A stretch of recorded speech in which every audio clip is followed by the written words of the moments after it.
Yeah, good morning, guys.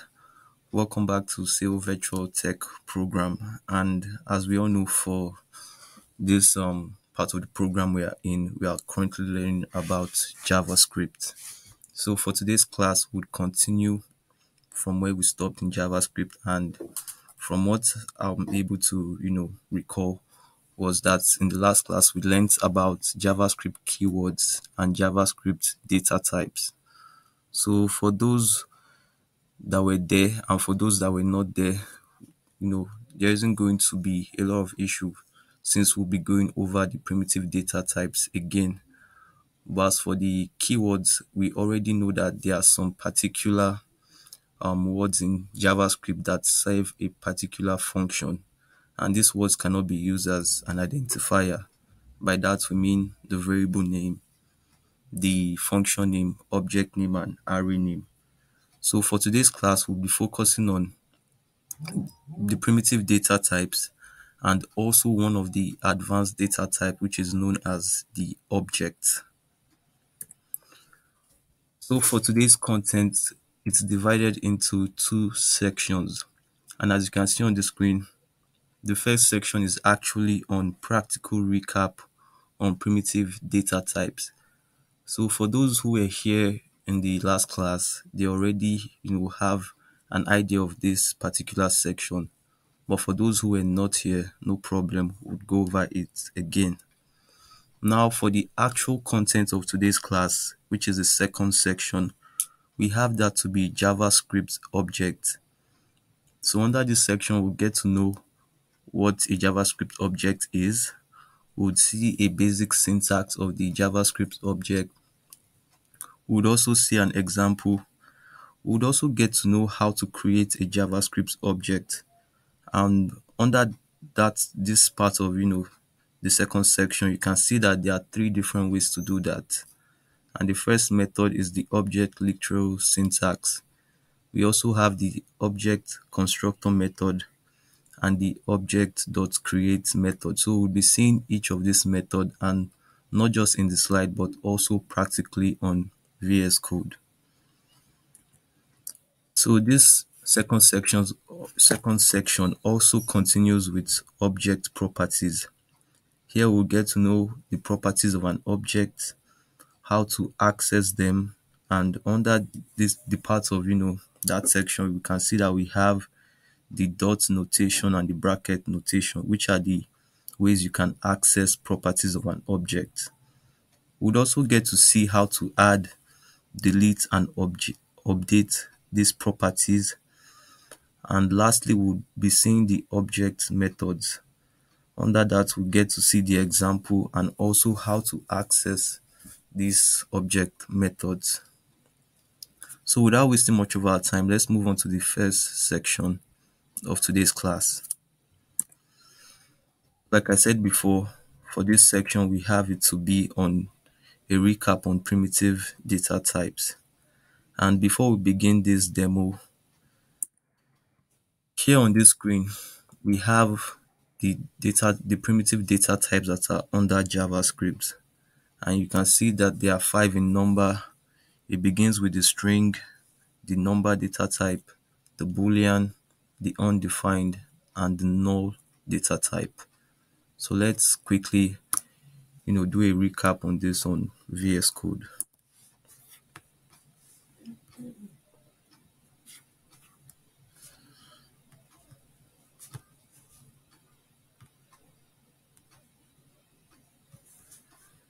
So for this, I'll create a new file where we would have our codes. Code is JS2.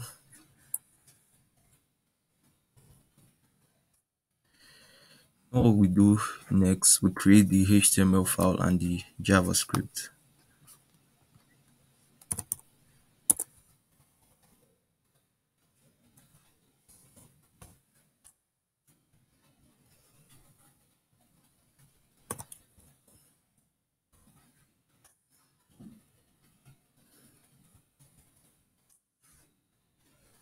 Now we have our HTML file with the HTML boilerplate. So the next thing we do now is to connect JavaScript with this file, which happens to be with the script tags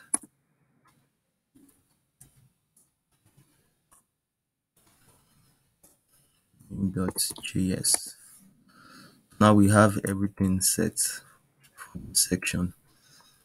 So, like I said before, we'll be treating the primitive data types.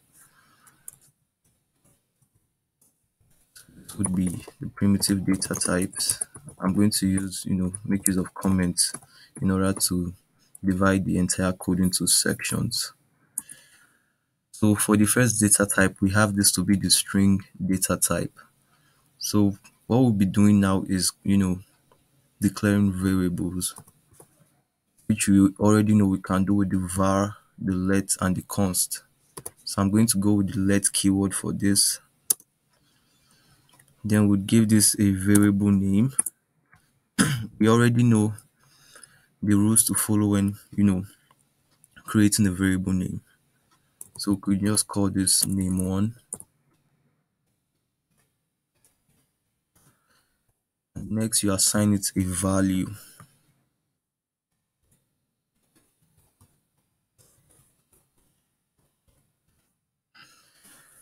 Now, this particular value we have on the screen, which has sale virtual to be in between double quotes, is actually under the string data type. So this is actually a string value. That's the sale virtual here is a string value under the string data type. So I believe we are very, very, conversant with this kind of value because that's what we'll be making use of a lot of times.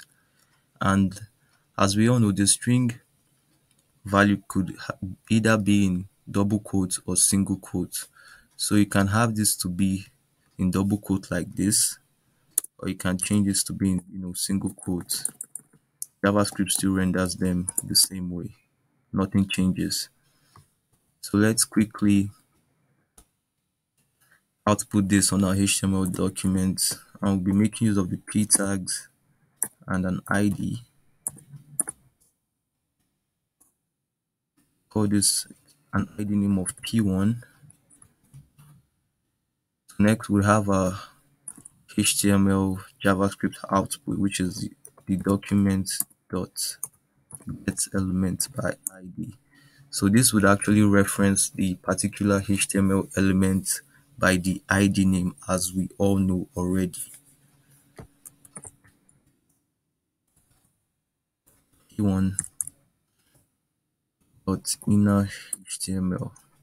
So now we'll give this, the value of our variable name, which is name1. So if we save this and render our HTML file,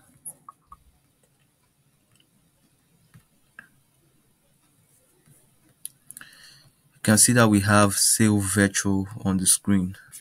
So I'll increase this. So here we have sale virtual. So like I said before, for the string data type, it can either be in single quotes or double quotes. So even when I change this to double quotes, it still renders the same thing, sale virtual.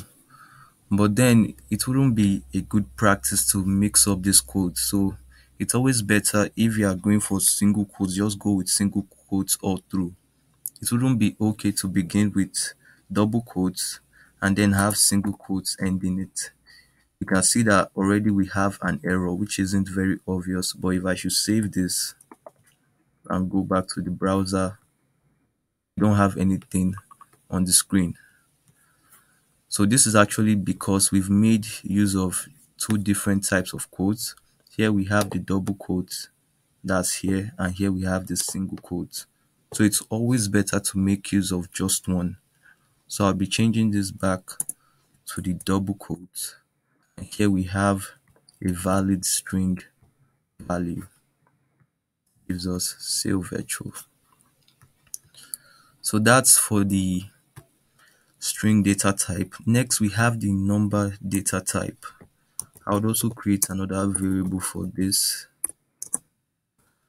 And now under the number data type, it has two classes of value. So the first class is known as the integer value and the second is known as the float value. So as we all know, from our basic math, the integer value, many of us might know it as what we call a whole number. So this value could, it's just a standalone digit. It doesn't have any fraction or any decimal. So this could be 12, 20, 20, 22. That's any number that just stands alone without a fraction and without a decimal is actually an integer value. So the integer value is under the number data type. And also for the next type of value, we have the float, which some of us might know as the decimal value. I believe we've heard this word before once upon a time during our education. So it isn't something new. It's just that you've known it in the past as decimal, but in computer programming it's mostly called a float value. So this float value actually has a decimal point, not a fraction, just decimal.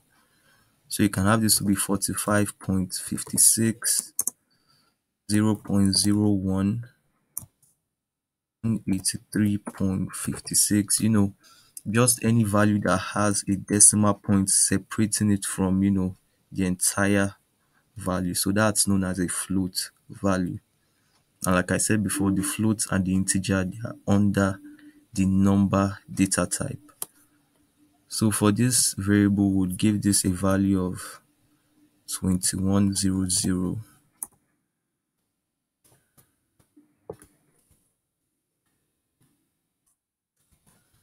So we'll output this in another class name. We'll give this P2 and we'll go back to our HTML. We'll have another P tag, which will have an ID of P2. So this will be name2.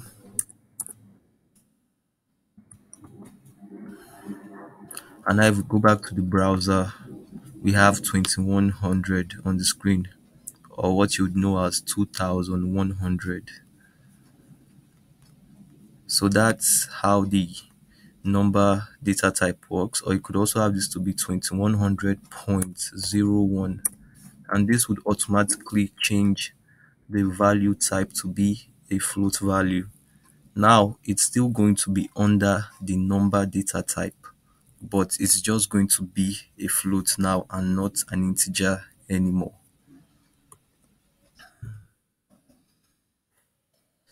So you have it 2100.01, a float value, but also under the number data type. So the next data type we have is the Boolean data type. Okay, so I think I'll break this into sections properly.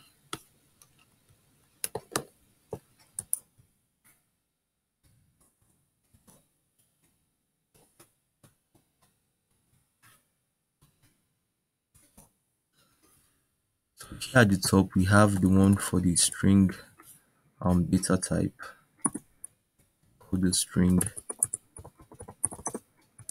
data type.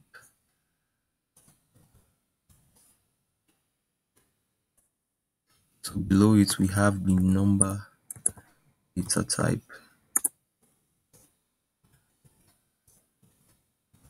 And for our next data type, which is under the primitive data types, we have the Boolean data types. So this particular data type actually makes use of the value of true or false. So the true or false value is something we already know about, and it's actually a value used to evaluate, particular conditions or expressions. So it's like saying, is 2 plus 2 equals to 4, of course we all know that it's true. And if it was not true, automatically it will be false.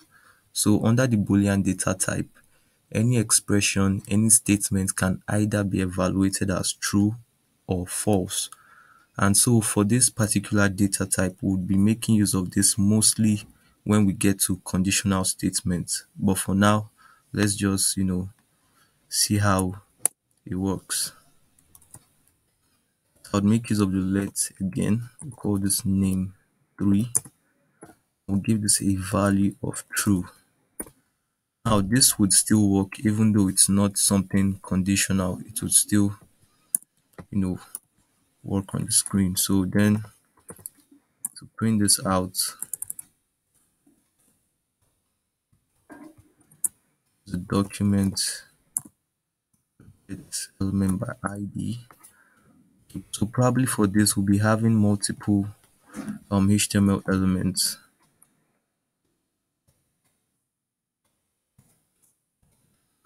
So yeah, ID of head 3.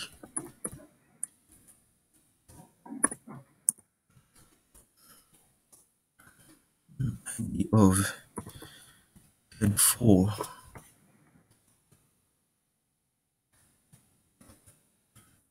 This will be head 3 inner HTML.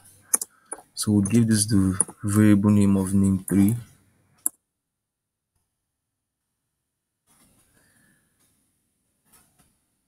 And here we have the value on the screen, which is true. So you can see that the true value actually renders even when it's not used, under conditional statements. And like I said before, the values under the Boolean data type is actually true or false. So if I was to change this to false, it would still render on the browser. Now we have the false value. So now the next data type after this is the undefined data type.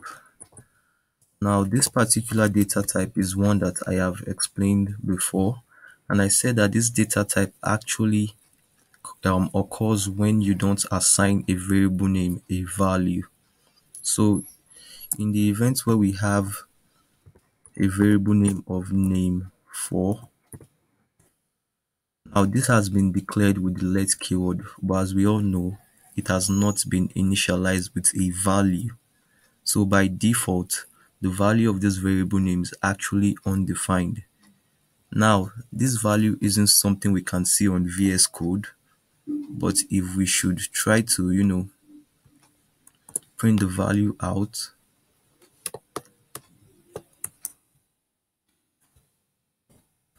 this head 4, and this will be name 4.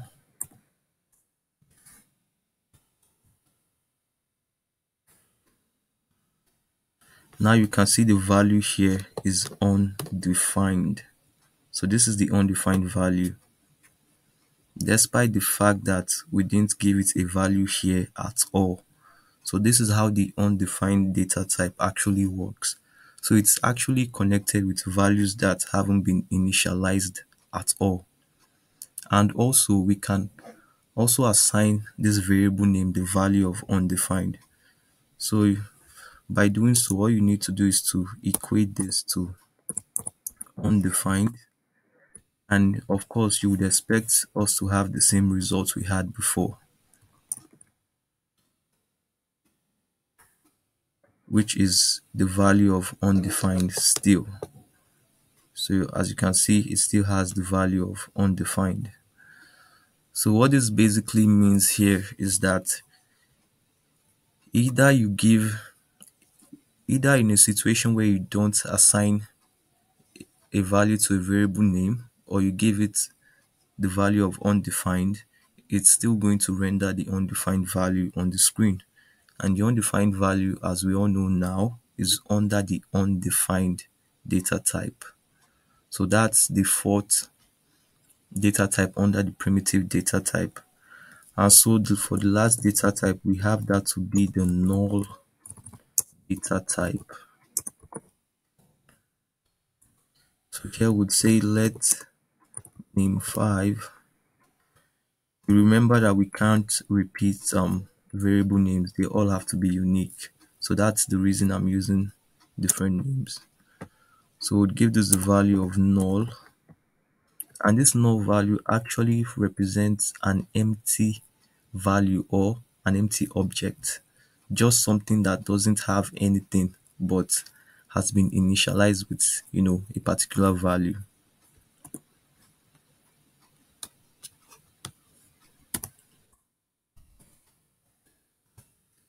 Okay, so we have one more element here. Give this an ID of 5.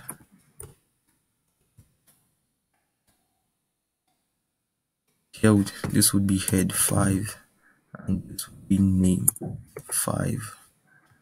So if we save this now, it doesn't render any value at all, and that's because it's actually empty. So I think that's the last primitive data type. So now before we move on to the next section, the next thing I would like to show you guys is something called the type of operator.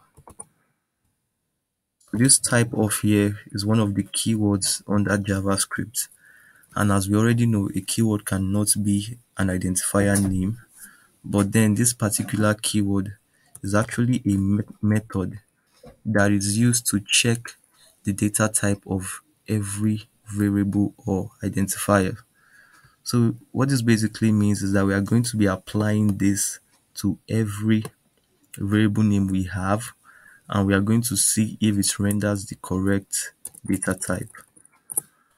So for the first data type here, that's for name1, we have name1 to be assigned a string value. So let's know if this is actually a string value. So I'll be making use of the document.write so that we don't waste much time. And like I said, the document.write is only for testing purposes. Most times you would make use of the document.get element by ID or other DOM elements related to HTML elements. So for this, we would have this to be document.write. In the bracket, you would have the type of keyword, and then it has its own bracket, and inside this bracket you would have the variable name here.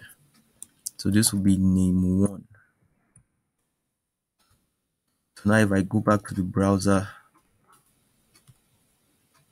you can see now that we have the string value right here at the base of the undefined element. So this actually means that the type of data type our variable name is associated with is the string data type, which is why you have the string here.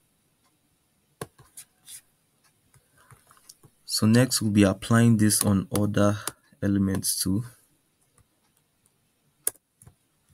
on other variable names. So for this we'll have the type of name2, and because name2 is assigned a float value, it should have a number data type. So if I save this now, you can see it changes to number. So this is actually proof that we actually assigned it the proper data type we want to render. So this is the number data type here. And also if I should change this to the integer value, because right now it's on the float value because of the decimal point we have here, that's the .01. The moment I remove this, now we have an integer value which is still under the number data type. If I save this and go back to the browser, we still have the number here, so you can see that it doesn't change. So this is actually proof that the float and the integer are both under the number data type. So next we'd apply it to the third data type, which is the Boolean data type. And so this would be name3. And now when we render this on the browser, we should expect to see the Boolean. So here we can see it has the data type of Boolean. So this actually means that the variable name, the value assigned to the variable name is of the type Boolean data type. Also, if we change this to true value, which is also under the Boolean data type, would equally have this to still be Boolean 2. So you can see that the true and the false value are under the Boolean data type. So for the next data type, we would apply this to the undefined data type. And for this, I'm going to remove this value here. So now we have to print the name 4. The data type here should be undefined, which we can already see here. So now we have this to be undefined here. And now if you notice very well, the undefined we have at the that's above here is actually the value of the variable name. So this is the value here, while this is the type of that's the type of the value, that's the data type name itself. So here we have the undefined value, here we have the undefined data type. And also if we give this the value of undefined, it gives us the same thing, nothing changes. So there we have it, the undefined data type and also the undefined value. So for the last primitive data type, we have that to be the null data type. Now this particular one is not going to print out null, it's actually going to print out an empty object or object. If I should change this to name5 and we print this on the browser, you can see that here we have the data type of object. And so the null value actually by default has the object data type. But this particular data type is quite connected with the actual object data type. Why this is so is because the null value represents an empty value, or what you call an empty object. So this would also be the same if we give this particular variable name5 a kind of value like this. Now you can see that the name5 variable name has been assigned here the curly braces with nothing inside. So this actually represents an empty object. So that's the reason why the null value has, would print the data type of object instead of null. But mind you, it's still generally called the null data type. So if I save this now, it will still give you object. And you can see that here for the value of that particular thing we've added is object, but it's under the data type of object. So this basically means that the null value and this particular value we have here, they are both under the object data type, but at the same time is mostly still called the null data type, since they are quite, they have things connecting the two data types together. So I think that's with the primitive data types. So for the main content of today's section, we have that to be JavaScript object. So as we all know, the other data types we learned about, they are under the primitive data types. And for the object data type, we have that to be under the advanced data type. So for today's class, we'll be looking at the JavaScript object which is one of the data types under the advanced data types. So we have on the screen what is a JavaScript object. Now, in JavaScript, an object basically can be described as an unordered collection of related data, which is in the form of key value pairs. So what this means is that the object now is actually something that contains a collection of data that's related to the object name, but then it is unordered. So what's unordered here means that it doesn't have a particular order it follows when it comes to arrangement. So here you can arrange the data items anyhow you want it. It doesn't have to be ordered, but just know that any data you put there is always going to be part of that object. So here, the data we have here is in the form of a key value pair. So as we saw in the primitive data types, they mostly hold a single value at once. They don't hold multiple values at all. So for the boolean, the string, the null, the undefined, and the rest of them, they all hold a single value at once. So the moment you change the value of any primitive data type, it cannot hold the previous value. It would have to hold the current value which you've assigned to it. But here in the object data type, you actually have the power to define an object that can hold multiple values. And here it doesn't just hold multiple values, but it also holds multiple data that can be used to describe these values. So this particular data is in a form that is known as the key value pair. And now the key value pair together is actually known as the properties of the object. So this means that both the value itself and also the name describing the value, the two of them together are actually known as the properties of the object. So we'll be seeing more of these key value pairs in future sections.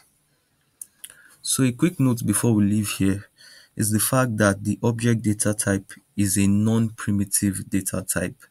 So I believe this is something we all know about already, since we learned about the primitive data types and the object data type itself was not there. So now you know that the object is non-primitive at all.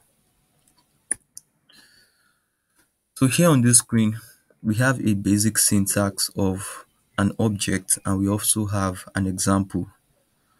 Now you can see that for the object here, it actually begins with the const keyword.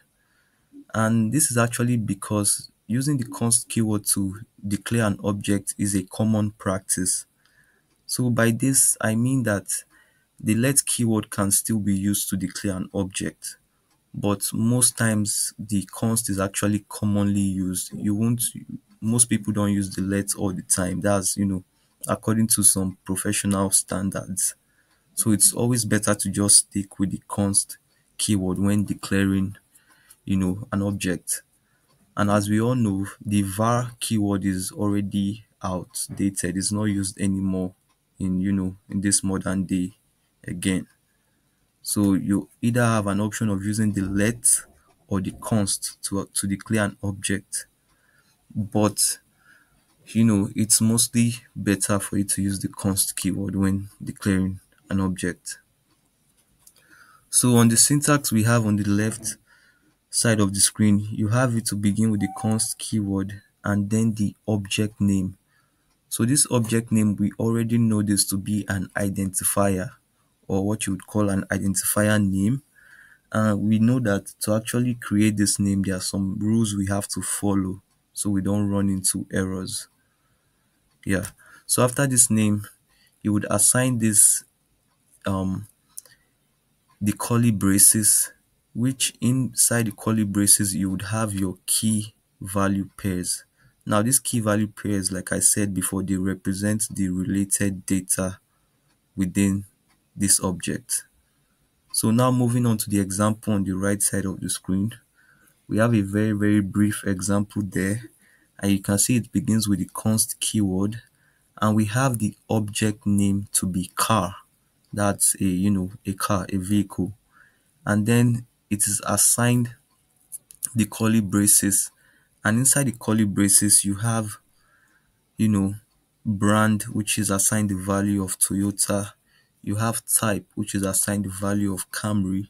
You have model, which is assigned the value of GM17.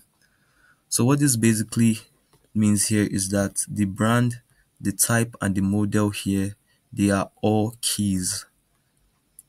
Then the Toyota, the Camry, the GM17 here, they are all values. So for every key within this object, it has a value that is associated with it. So you can see we have the first key value pair, which is brand Toyota.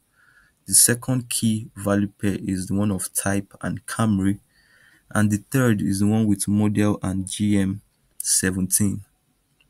So that's how you actually have the constants to look like. But like I said before, that's when we started this class. We would also learn about how to create the object. So just so you know, you do not necessarily need to create it this way. There are other ways you can actually create the object in JavaScript. So next in this section, we have creating a JavaScript object. So from the previous example we had, we actually used just a particular method to create that example, which we would still go over here again. But then, aside from that method, there are two other methods we have when it comes to creating JavaScript objects. So basically, creating a JavaScript object can be done using the following methods. So we have the first method here, which is the object literal syntax. Now, this particular method was the method I used in creating the previous example we saw. That's this example here. So this example here makes use of the object literal syntax method. Another method we have here is the object constructor method, which makes use of a function when it comes to creating the object. So we'll also see how that works. And next we have the object.create method. So we'll see how the all these methods actually work on VS Code later on. But here we'd also see a quick example of how the methods look like. So for the first method, we have this to be the object literal syntax. Now, by using the object literal syntax, definition and creation of the object are done in one statement. So this means that they're actually done on one line of code. Although you can decide to add line breaks to your code in order to, arrange them in a particular form, but regardless, everything is still considered to be in a single line. So this method here makes use of the curly braces as we saw before in the previous example, and it is also the easiest of all methods. So trust me when I say this particular method is the easiest of all. So you still have a choice of using other methods, but if you are someone who goes for simplicity, then I would advise that you use this method when it comes to creating objects.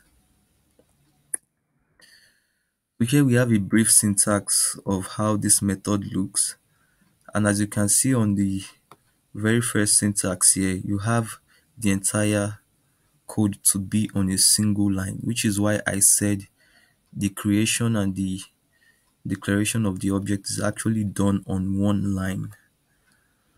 Now in the second syntax, this particular syntax here is similar to the example we saw before. But like I said before, even when you arrange them this way, it is considered by JavaScript to still be on one line, it is still considered to be equivalent with the first one. So either you have it like this or like this is still the same. So having it on one line, you can prefer it that way, or if you are someone who just wants to, arrange them on a screen whereby you can, see all the entire keys and values. Because if you should decide to have it the first syntax here, there could be cases whereby you have a lot of keys and values, and probably having a lot of them, you might not get to, see everything at once on the screen, since you decided to do it on just a single line. But using this second syntax here, you can actually arrange them, you know horizontally. So irrespective of how many they are, you can actually get to see all of them at once. But like I said before, either of them is okay, and it will not lead you to any error. Yeah, so here we have a brief example of the two types of syntax that we saw. And from the first syntax, we actually saw it to have, everything to be on a single line, which we have here. So here we have the object name of car, which has the key here of brand with the value of Toyota, and also the type here, and also this value. Also, we have this exact example in number one to be duplicated in number two. The only difference here is the fact that we decided to change the structure of how the code is. And so, like I said before, the number two and the number one are actually equivalent. So if you can decide to have it this way, or you can decide to have it this way, it is fine. So next we have the object constructor method. Now the constructor method makes use of the new keyword to initialize the object in one statement. So I remember I said before that this uses a function. Okay, actually it doesn't use a function. So but for the one that uses a function, we'll probably get to learn that in future classes. But for simplicity, we would actually be starting out with these three methods, which we already saw to be the object literal syntax method. And the second method here is the object constructor method. So this method makes use of the new keyword. So now you can see that the new here is actually a keyword in JavaScript. So this means that this new here cannot be used as an identifier at all. And now we're actually getting to know the purpose of this keyword. And this keyword in JavaScript is actually used to initialize the object in one statement. So as opposed to the previous method we saw, here you would actually initialize the object in one statement, and then after initialization, the properties of the object are then defined in separate statements. So in this method, you do not have everything to be on one line, or you do not have them to, be in one line and then you decide to change the arrangement. Here you only have the initialization of the object to be on a single line, and then the properties of the object are then defined in separate statements. So this is an example of the syntax, and as you can see here on the first line, we have the const keyword with the object name, and then it is assigned the new property here, the new keyword here. And so this new keyword is actually followed by an object, this object here, and then with this bracket. So what this does is that it actually initializes the object name as an actual object. So after this initialization, you begin to declare the properties. So here on the next line, we have the object name dot key, which is equals to value.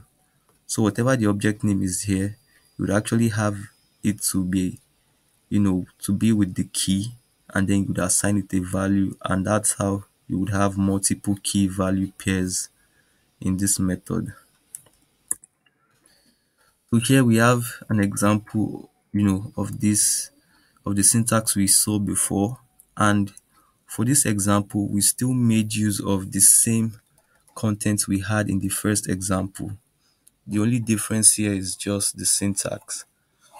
And as you can see on the first line, it begins with the const, which is followed by the object name of car, which is then assigned the new keyword with the object itself.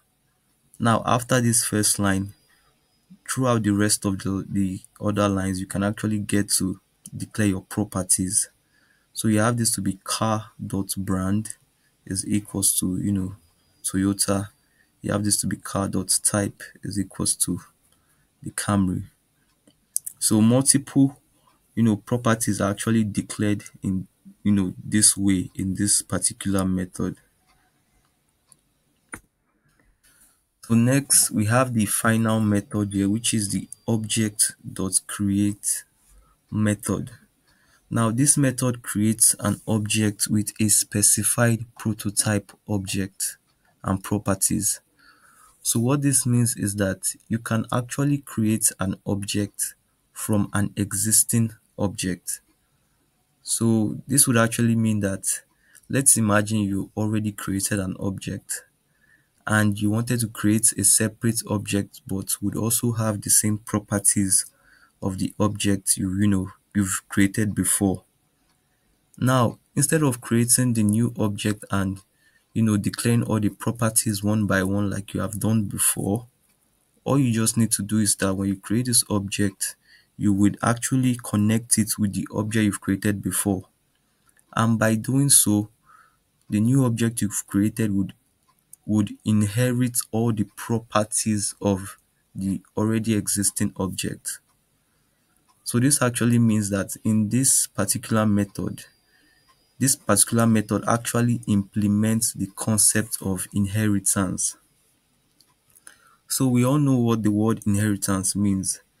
It basically means when one entity passes a particular thing to an entity that is under itself. So here you can actually create an object by connecting it with an already created object. And so the newer object would actually inherit all the properties of the older object.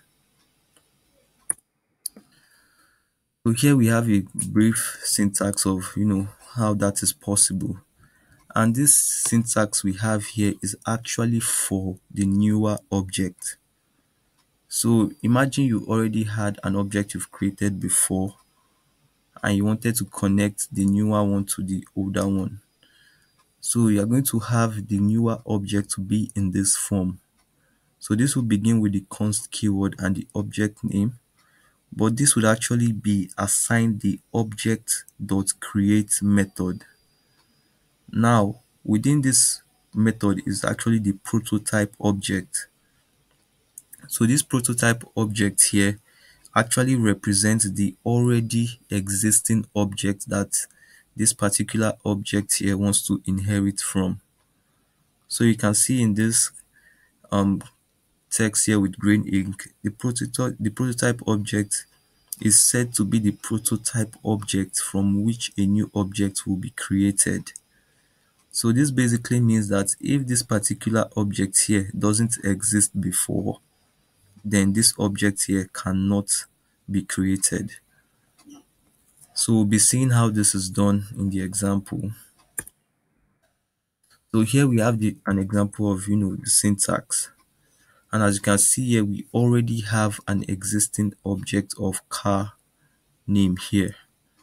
Now this car object name has the following key value pairs, which are the properties of this object. So you can see here we have another object below it, which is of the name Jeep. That's the Jeep object name. So in creating this object, we actually want this Jeep object here to actually inherit the properties of this car object. So rather than actually, declaring all these key value pairs like this, you can actually just assign it the object.create method and you have your prototype object right here, which here we have as car. So this actually means that the Jeep object now, it now possesses the following properties of this car object. So now the Jeep and the car actually possess the same properties within their, within their object itself. So, in the green ink here, it says the Jeep object will inherit all the properties of car. So I already explained how that is possible.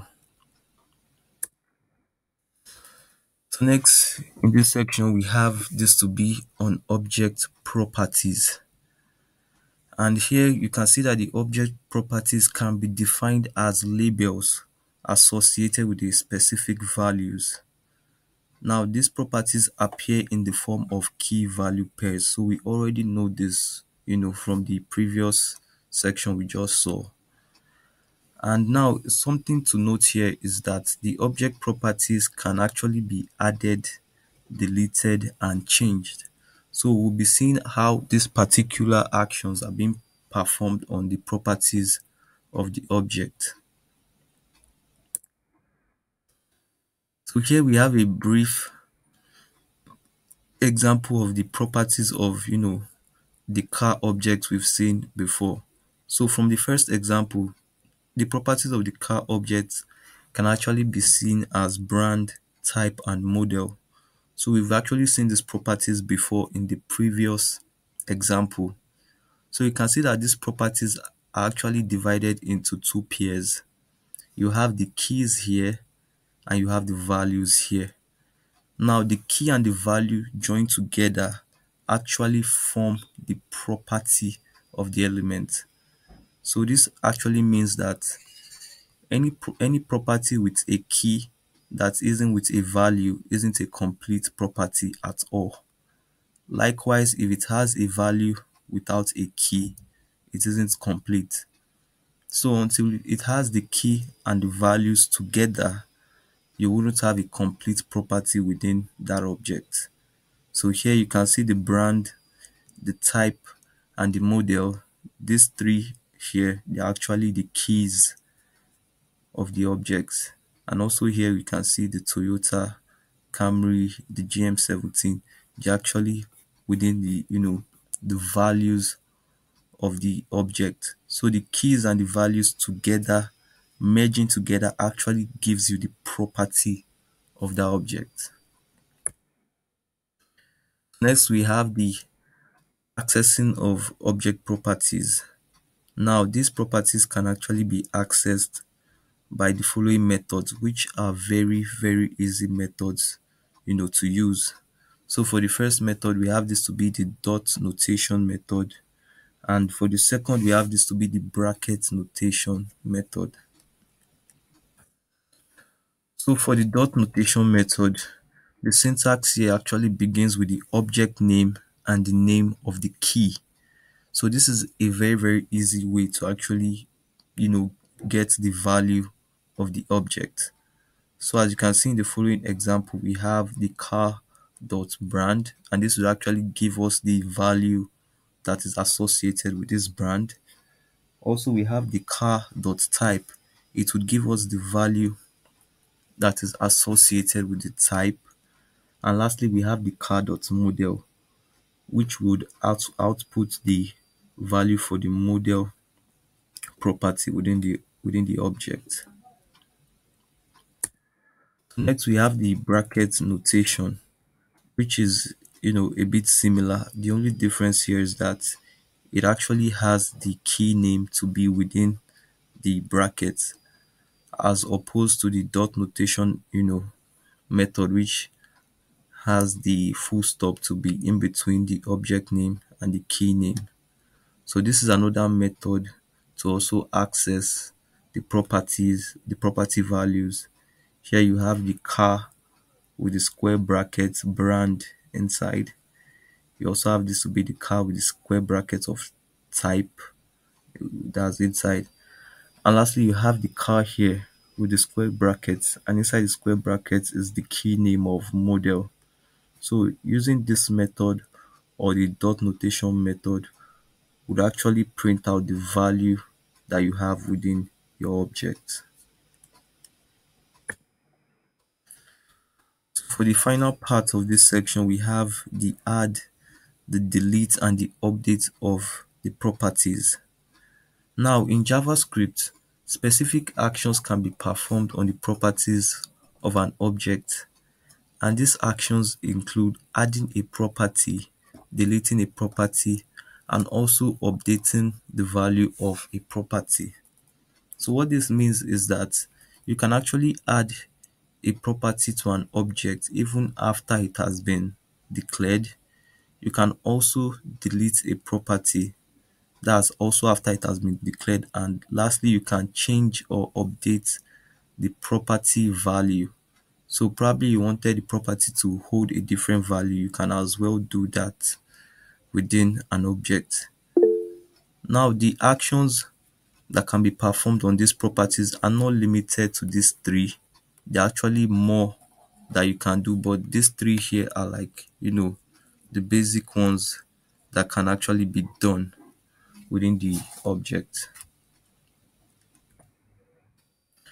So here we have the adding, a property to the object, and here a new property can be added into an object just by creating and assigning it a value. So now to add this particular property to this object, you can see that the object has been declared already here and initialized to with the following properties. So now to add this property here, all you need to do is to have the object name, then with the property you want to add, which is a new name you would create, and also you give it a value. And like this already, you have this to be within this object here. Now you don't have this particular property to be inside these curly braces, but just know that already this model and this GM17 are now part of the car object. So that actually means that you can reference them even after adding them to this object. Next, we have deleting the property. So this particular action would only work if there is an existing property within that object. And here, deleting a property makes use of, the delete keyword. So this is another new keyword we are seeing today. And now we are knowing fully well that the delete keyword is actually used within an object to delete a property. So already here we have the object of car being declared with brand and type. But here we've deleted the brand property. So running this code on VS Code would actually mean that this brand, despite the fact that it appears here, it isn't going to be a part of this object anymore. And if we should try to reference the value of this brand through the key name, it would give us, an error, or it might not render. Lastly, we have updating the value of a property. And this particular action only works when that property is already existing within the object. So an example of this is what we have here. The car object has been declared and initialized with the following properties of brand and type. As you can see here, we have the brand to be assigned the value of Toyota, but here we've changed the brand name to Lexus. So this actually means that if we should try to, print out the value associated with this name, instead of getting Toyota, you would actually get Lexus on the screen. So this is how you do it when it comes to updating the values of the properties. So next, for this section, we have a quick demo on how JavaScript object works so far. So we'll be breaking this demo into three parts. For the first part, we'll be seeing how the objects are being created. For the next part, we'll also be seeing, how the objects are being accessed. And then for the last part, we'd also have the add, the delete, and the update action being taken, being applied on the following objects. So let's do that.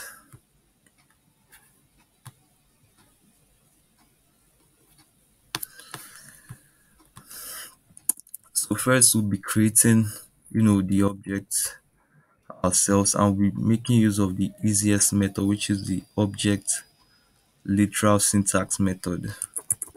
So here we'd have this to be creating objects. So we'll begin with the const keyword. It would actually be with the literal, the object literal method.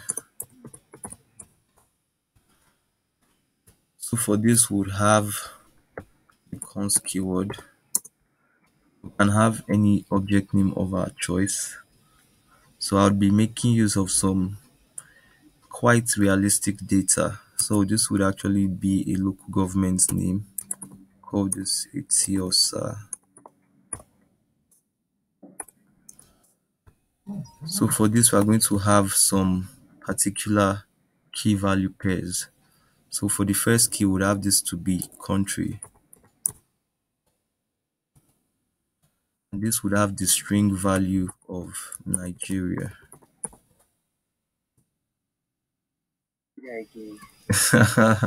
Don't worry, it's just for simplicity. Don't really, bother about this. So next we'd have the state key. This would have, of course, many of us here know that it's in Lagos. Lagos. And the reason why I'm actually making use of this is to actually show you that the object here can actually be used to, to classify realistic data that you have. So after this, we would have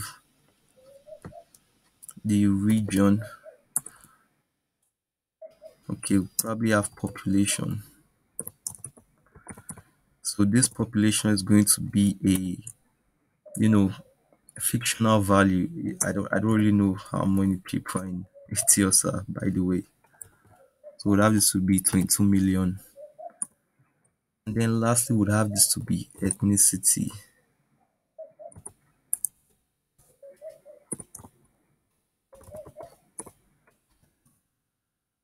And I think that's actually majorly, it's been a string, and it's majorly a Yoruba, you know, majorly a Yoruba area. So like I said before, for the first method, you can either have this to be on one line, but as you can see now, I can't see all the properties on one, on one screen. You can see that the major I put here is actually extending to this other side. So that's why it's better you have them this way.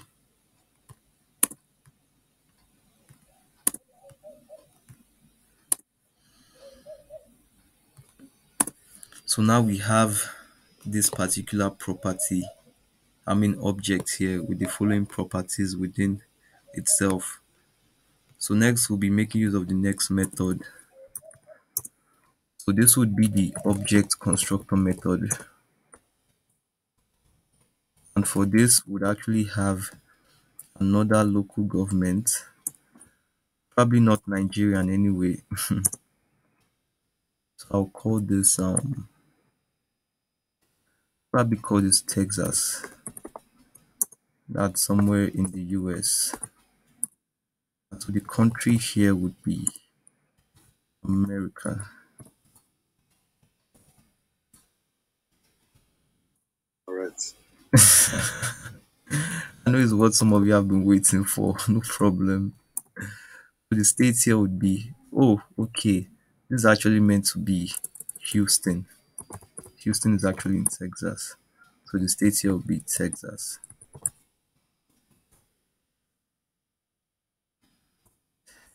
Next, we'd have a population.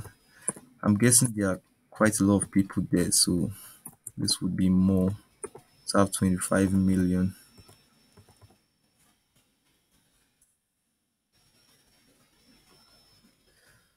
So and lastly we have ethnicity.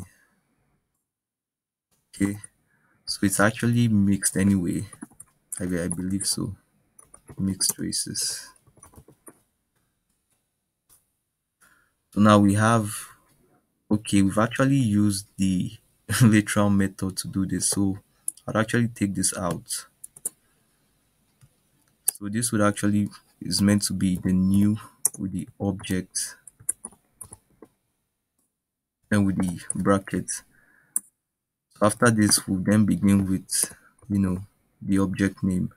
So this will be Houston dot country. This will be America.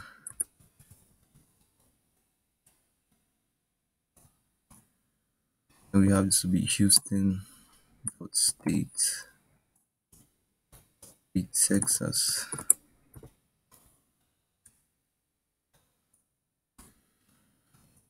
Houston population be 25 million. Lastly, Houston dot ethnicity to be mixed races. Okay, so now we've used a different, way of creating the object as opposed to this object literal method. So for the last method which we have, would actually have that to be, to possess the properties of another method. So for this, I'll just use the object literal method to create our prototype object. Okay, probably have this to be another American place.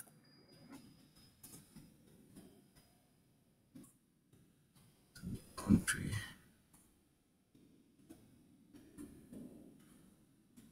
Country will be America.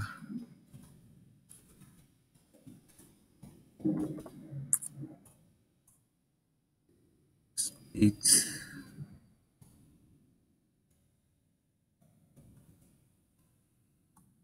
think it's in Georgia.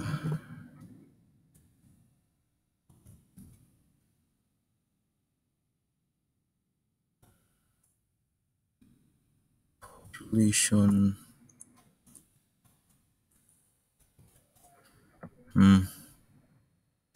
We give this 22, 23 million.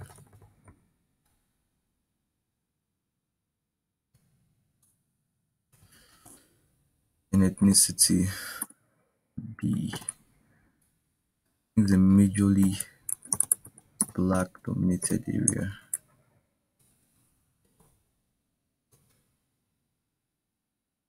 It's races.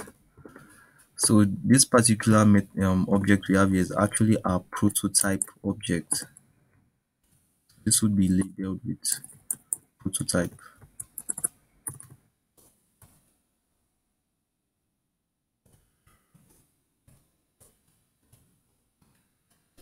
So for the actual object, we'd have this to be another, object. Is Washington, I just say DC.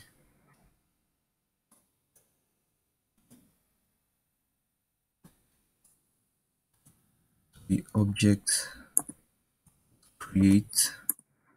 Now inside here would have the Atlanta, which is the prototype of this.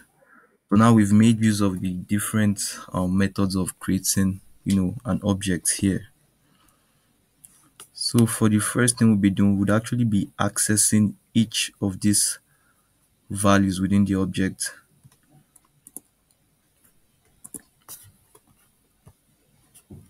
So I think I would comment all of this that we already have here. We won't be making use of them anymore.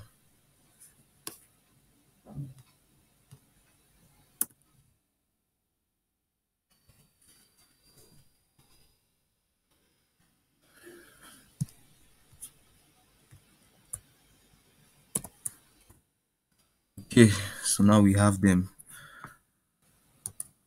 So to actually view this particular country here, which is Nigeria, you can actually do that by printing it out this way. Document dot get elements by ID.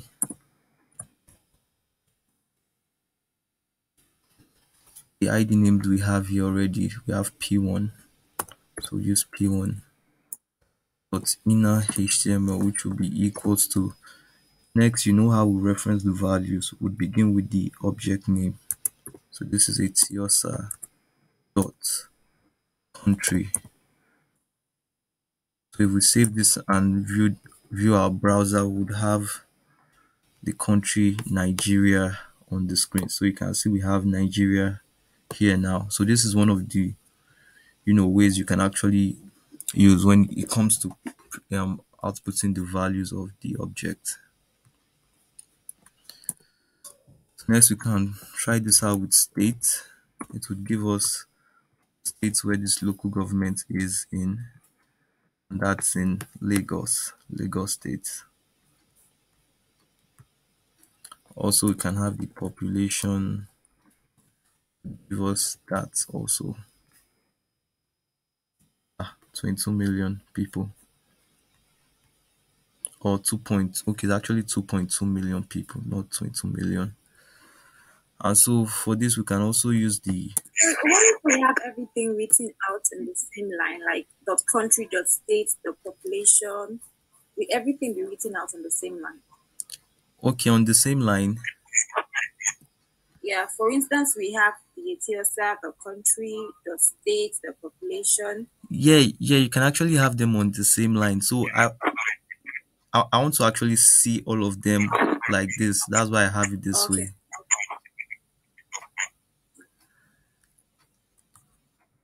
So now we are making use of the square brackets in order to print out the value for population. So this should still retain this value. Okay, this doesn't work, and I don't know why.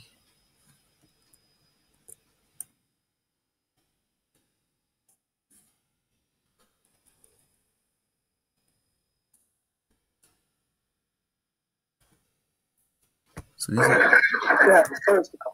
If, for example, I want to have all of this to appear on the browser.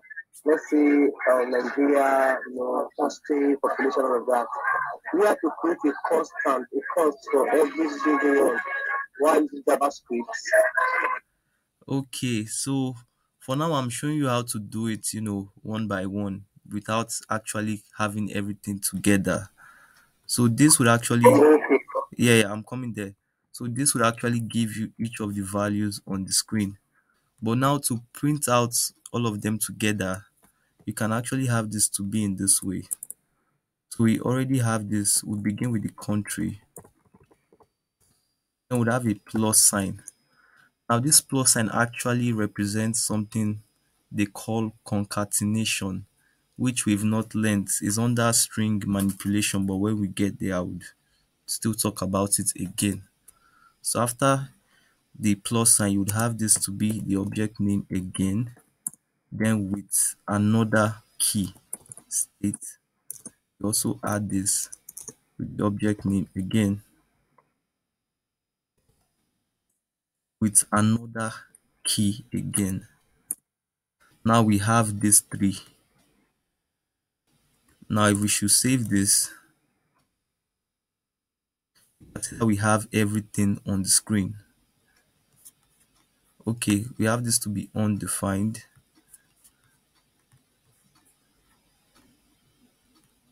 Okay, and that's probably because we declared everything on one, element. So I think for this, it would be better if we should separate I them. think the spelling wasn't correct. You have county instead of Oh, country. county. Oh, Yeah. okay. Thank you. I didn't even, notice that quickly. Okay, so now we have them here. So you can see now they are all jam-packed together. There's no space in between any of them. So to actually create the space, all you need to do is to add another plus sign, and then you would create a kind of string, a space string. And you already know how to create a string, which is between the what's it called, the double quote. So we'd have a space here.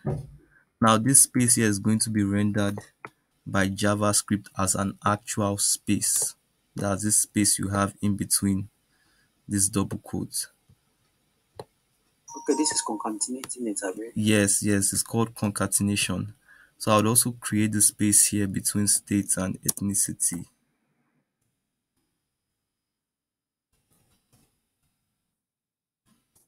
Now if I should save this, we'd actually see a space between each of them.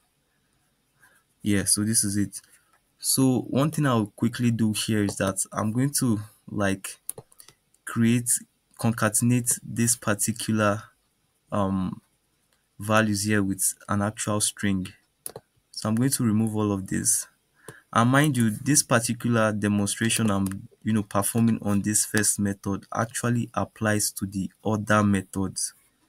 So in the in the case of we not being able to exploit with these other methods, just be rest assured that it would still work fine. It won't give you any issue. So now I'm going to create a string in the first object, and would have this to be, let's actually begin with Lagos.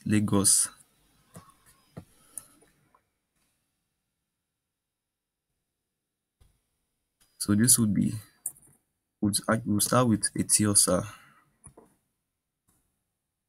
dot state. You already know that this will print Lagos, right? So next I'll concatenate this with some strings. So this would actually be Lagos state is in. Now the next one I'll put here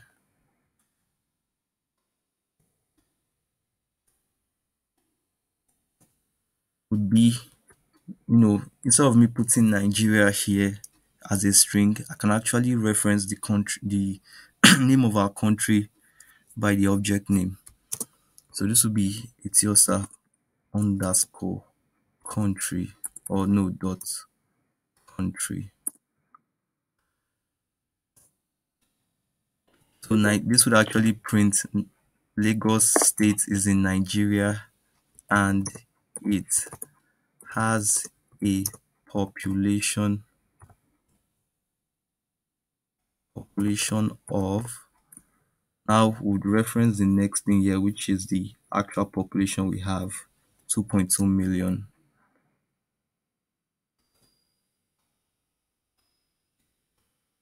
Population of, also put the plus sign. You remember I said this particular symbol here is for concatenation, is not your regular addition symbol, because multiple symbols actually serve different purposes in different contexts. So in this context here, the plus sign is actually concatenating and not adding. This will be Etiosa dot population. Okay, we didn't add the plus sign here, so this is meant to be here and also before it. Yeah. So here we have Etiosa dot state. This would actually print as Lagos state is in Nigeria and has a population of 2.2 million. We would add one more string. We'll call this people. Yeah. So now if I save this and go back to our browser, you can see here we have this to be Lagos state is in Nigeria and it has a population of 2.2 million people. Okay, we don't have a space here, so this, we have this to be 2.2 million people. So this is actually one of the things you can actually do with strings. Aside from just printing out the string values, you can actually concatenate them with normal strings. So now we've seen how to print out the values of the keys, and also we've also seen how we can apply them when it comes to concatenating them with other string values. So like I said before, this would also work for other methods. So here you can have this one, this object constructor method, to be with documents get elements by id. I think we have an existing id name of p2 dot inner html. And so for this we'd actually be printing houston dot state. It should print out Texas on the screen.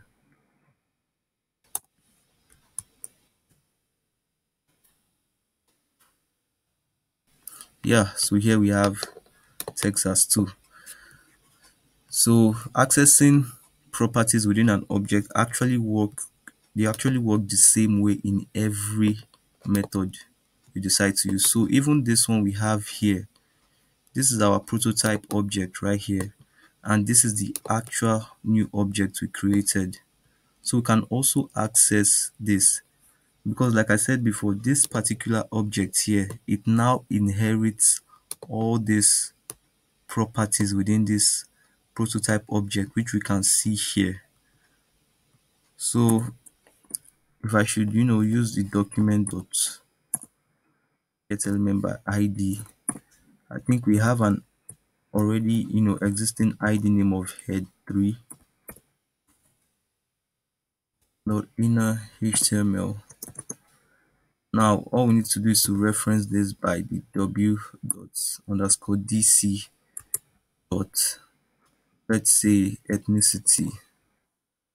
Now you'll be so surprised that this would actually print this value here even when we did not create it in this particular syntax here. And that's actually because it inherited this particular key value pair from this already existing object. So saving this and viewing it on the browser, we actually have this to be major black race. So you can see that irrespective of the method you use, you can always print out the properties the same way, and you can always manipulate the properties with other strings attached with them. So this actually works in all of them all. So the next thing we'll be seeing here is the I'm addition. sorry. Yeah, hello. If I want to be underneath each other, yeah, I Yeah, can just use the BR.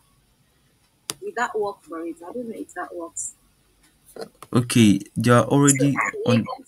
so if I just want them to be underneath each other instead of being on a single line. Okay, I think it would be better to do that with separate html elements. I don't think the br tag will work.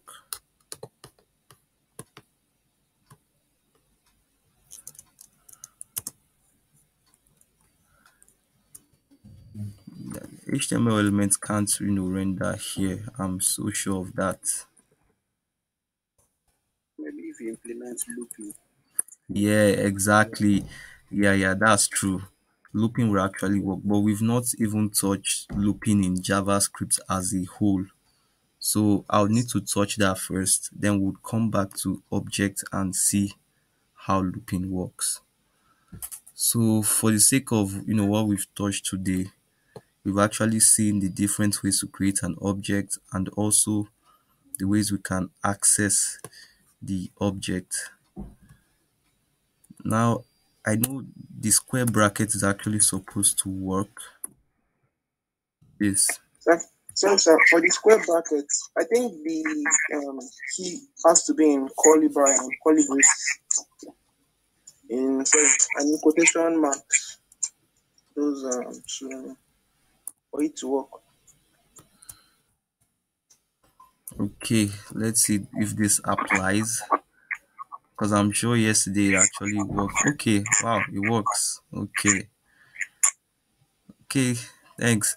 So I think the reason why I can't remember this is because I mostly make use of the dot notation. I hardly use the brackets.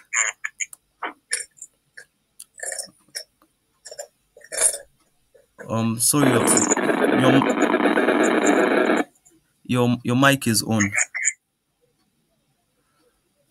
Okay, so this is actually how the um square brackets notation works. So it works with the keys within the double quotes. So I'm not really, aware of this since I mostly make use of the dot notation, which I find easier to, use than using the brackets. So now for the final part, we'll actually be seeing the addition, deletion, and updating of properties. So for this example we have here already, would actually, remove all of this.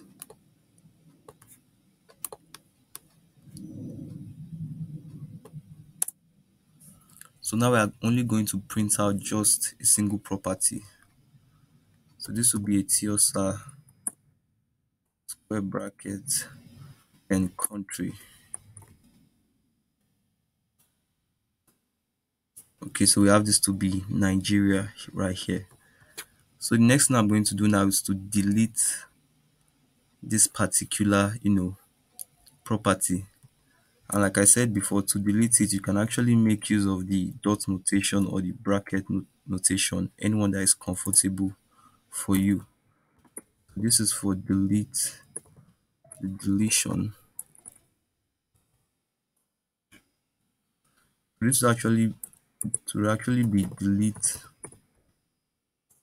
the object name. We have to be this local government name, then dot country.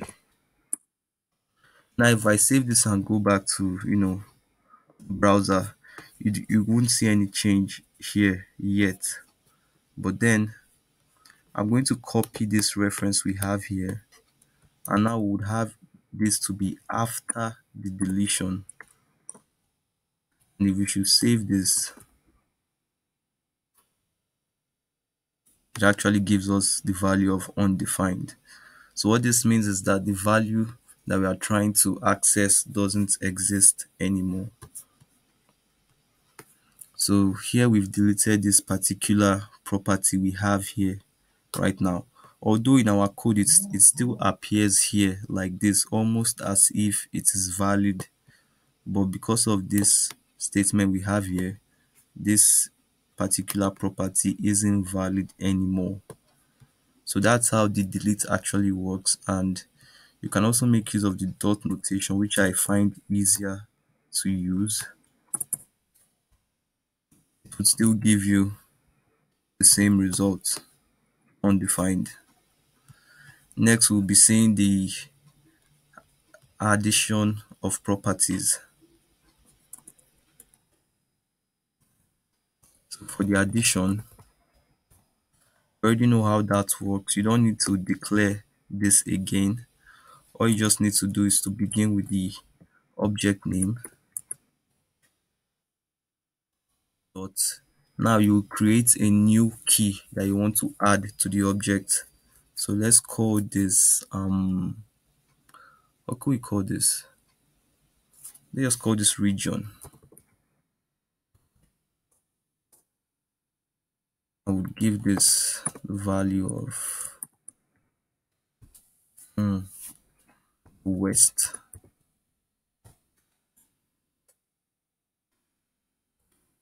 I'll call this, I think it's Lagos.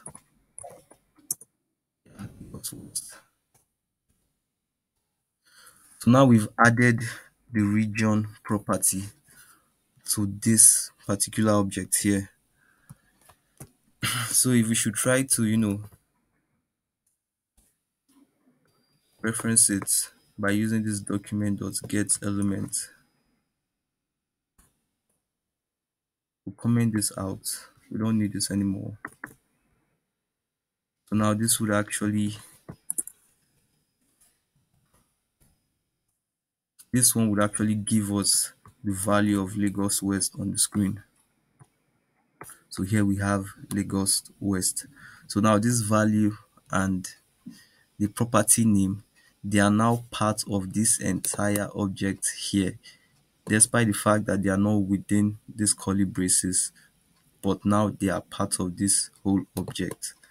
So for the last thing here, I think that's the updating of the property. That's actually similar to, the addition here. But like I said before, the update only works if the property already exists.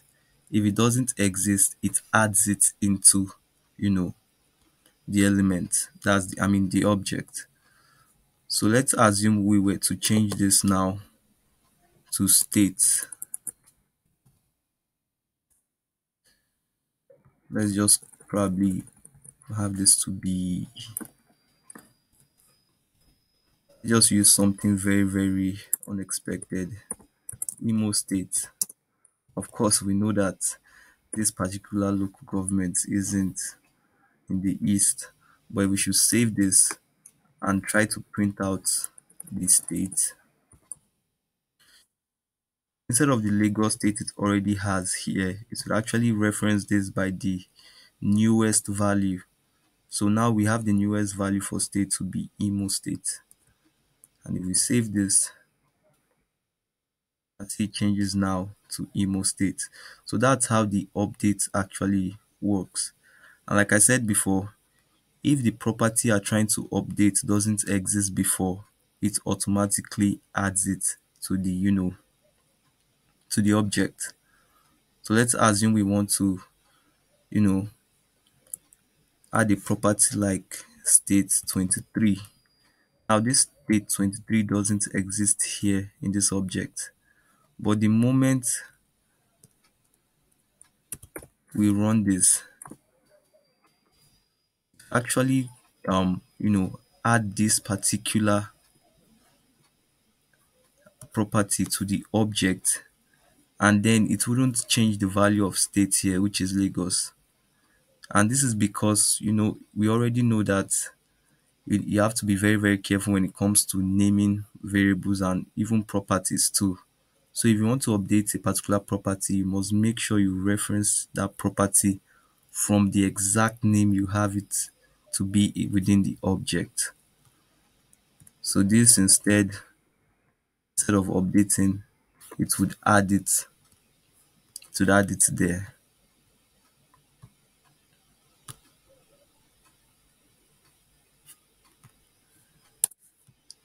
Okay, let's just change this back to the way it was.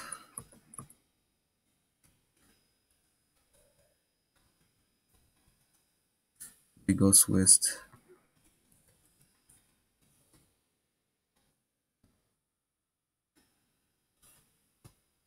Okay, this gives us Lagos West again. So now we've seen how to add, delete, and update. So the thing is, the object here can actually do much more than these basic things we've done, and we'll be seeing more practical demos on the object on Friday's class.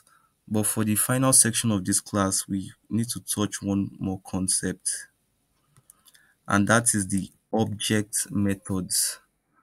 Now, an object method is a property containing a function definition. Now, from the previous objects we created, we actually saw that each of these properties have a particular value attached to them. But here we can have a function which will serve as a value even within the object. And so that property will be regarded as a method within that object. So the method here can be defined as functions that are being stored as object property or as an object property. So this is a quick example of how it would look like. You can see that the brand, the type, the model, these three properties have a particular value, but for the full info, it actually has a value which is a function, and this function within itself, it has the this.brand and this.type. Now this function actually holds the value of existing properties, which is the brand property and the type property. Now, did this particular keyword here called this, because this here is a keyword, this keyword actually represents the object name. So what this means is that this particular line here is actually equivalent to saying car.brand plus, then you have this double quote, then plus car.type. So that's what this here does. It is used to reference the object name within this function. So, it's something to note here is the fact that from the last example, the full info property can be seen to have a function as its value. So this makes the property a method within the object. So that property is now like a method within that object. And so a very, very quick syntax and example when it comes to accessing the object method is by using the following syntax. Now, to access the object method is not similar to the way we would access the other properties. So for the syntax here, it begins with the object name, which is the same with the normal way of accessing properties. But next, you would have the method name, and after the method name, you have the brackets here. So this bracket here would actually, show that this method here is actually a function. And we can see here in the example, it has the car here, which is the object name, and then dot full info. The full info here is the method name, or some of you might know it to be the property name. But peradventure the full info was just a normal property with a value, then this bracket will not be there. You would only just have this to be car dot full info. But because this property is a method, you would need to add this bracket here to actually show that it's not a normal property, but it's a method within that object. So here we'll be getting to see how that actually applies to objects. That's a quick demo on object methods. So for this, I'll be making use of objects we've created before. Okay, let's make use of something else.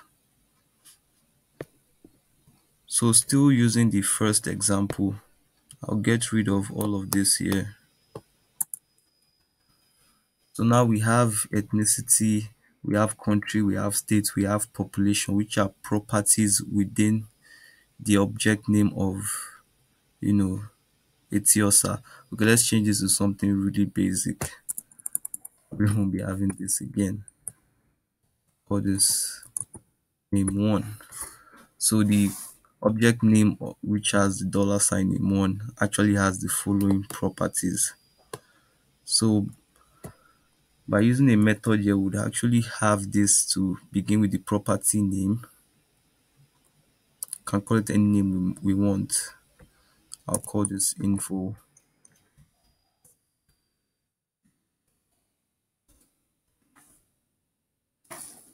And then this would begin with the function. You know how to define a function already. You begin with the function keyword. And then on a normal day, yeah, it is meant to be followed with the function name.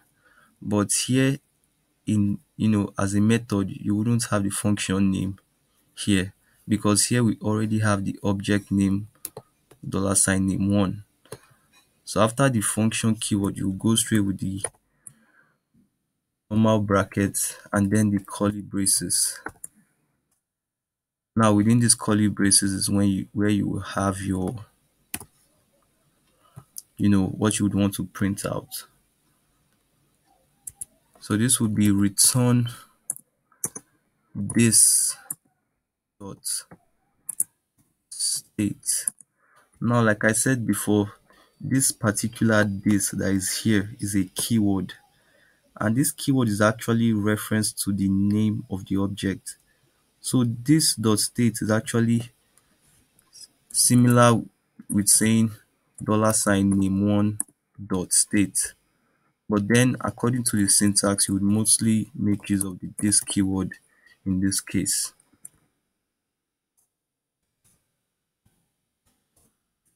And then we would add another this dot, let's say country.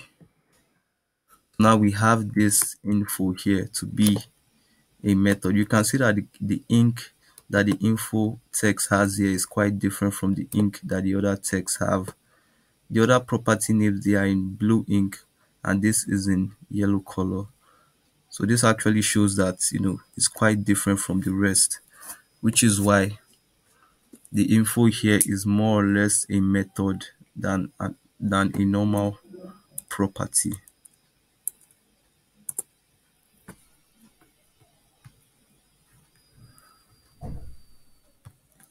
So in order to call this, we'll make reference to this with the method name, and also that's the name of the object dot the method name, and also the normal brackets. So to print this out, we'd have this to be document dot get element by id. Let me see, do we have, okay, we have an id name of head 5.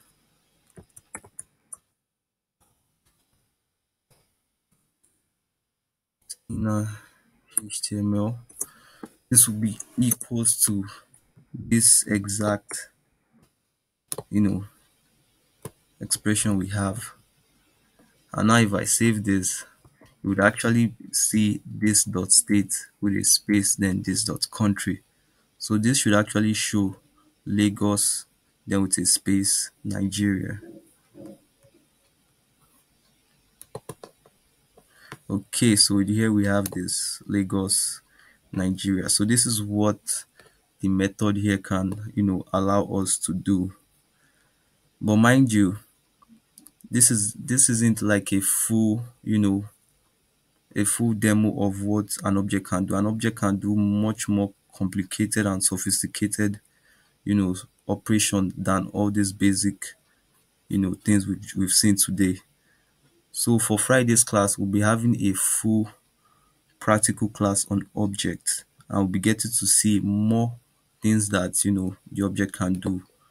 So already one of the things I never planned on touching, which I've touched now, is actually string manipulation, which we saw by when we printed Lagos State is in Nigeria and has a population of a particular amount of people. So when we get to population, so when we get to string manipulation, you get to learn more about concatenation of strings. So I think that's that.